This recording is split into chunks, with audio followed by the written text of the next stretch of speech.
हर्षद मेहता गुजरात के एक middle class परिवार में पैदा हुए, जहां से उन्होंने अपनी यात्रा शुरू की। इंडियन फाइनेंशियल हिस्ट्री में एक बड़ा कंट्रोवर्शियल फिगर बने, जिनका नाम आज भी चर्चा में रहता है। उन्हें बिग बुल का निकनेम मिला क्योंकि वो शेयर मार्केट में बहुत एग्रेसिव और बुलिश तरीके से खेलते थे। उनकी ट्रेडिंग स्टाइल ने उन्हें एक अलग पहचान दिलाई। मेहता को सट्टा लगाने में बहुत यकीन था और वो बड़े बड़े दांव लगाने से कभी नहीं डरते थे, चाहे रिस्क कितना भी बड़ा क्यों ना हो।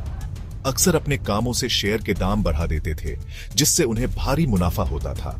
अपने शुरुआती करियर में उन्होंने स्टॉक ब्रोकिंग की दुनिया में ऊपर चढ़ना शुरू किया, जहां उन्होंने अपनी मेहनत और लगन से पहचान बनाई।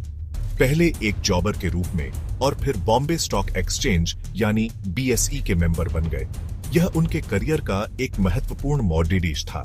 मेहता का करिश्मा और उनका बिंदास अंदाज उन्हें 1980s के स्टॉक मार्केट बूम में एक बड़ा नाम बना दिया। उनकी लोकप्रियता तेजी से बढ़ी।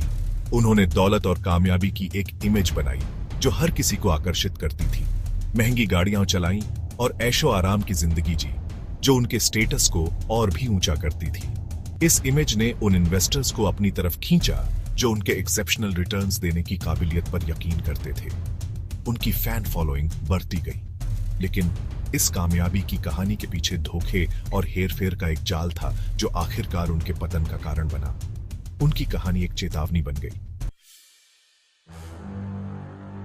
1980s में इंडिया में इकोनॉमिक लिबरलाइजेशन का दौर आया, जिसने देश की अर्थव्यवस्था को एक नई दिशा दी और शेयर मार्केट ने बहुत जोश के साथ इसका जवाब दिया।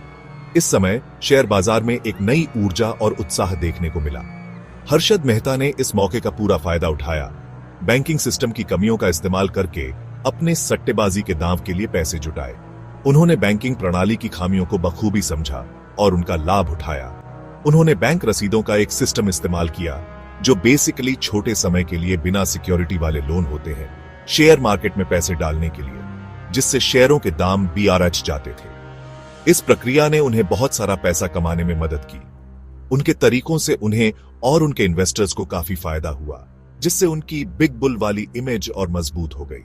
उनके निवेशकों ने भी भारी मुनाफा कमाया। वो मार्केट को हिलाने वाले बन गए। उनके कामों का असर पूरे शेयर मार्केट पर पड़ता था। हर कोई उनके अगले कदम का इंतजार करता था। उनकी कामयाबी की कहानियां बहुत फेमस हो गई और ज्यादा इन्वेस्टर्स उनके साथ जुड़ना चाहते थे ताकि उन्हें भी फायदा हो।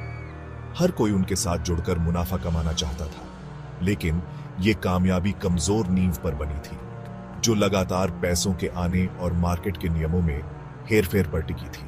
अंततः यह अस्थिरता उनके पतन का कारण बनी।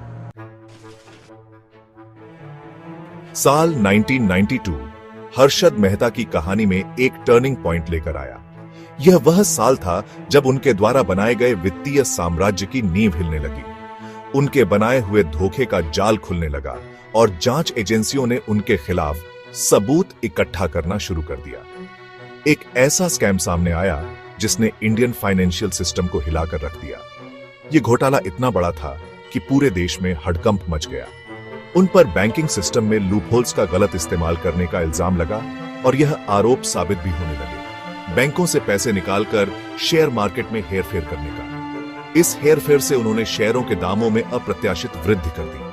इससे शेयरों के दाम बहुत बारच आ गए और निवेशकों को भारी मुनाफा होने की उम्मीदें जगाई। एक ऐसा बबल बन गया जो फूटना ही था। यह वित्तीय बुलबुला जल्द ही फट गया। जब यह स्कैम सामने आया तो शेयर मार्केट क्रैश हो गया और बाजार में अफरा तफरी मच गई।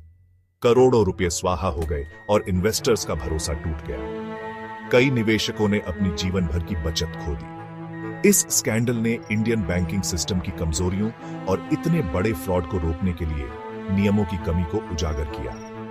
यह घटना वित्तीय नियमन में सुधार की आवश्यकता को भी सामने लाई। मेहता के कामों के बहुत दूरगामी नतीजे हुए और इसने भारतीय वित्तीय प्रणाली में स्थायी बदलाव लाने की दिशा में कदम उठाए।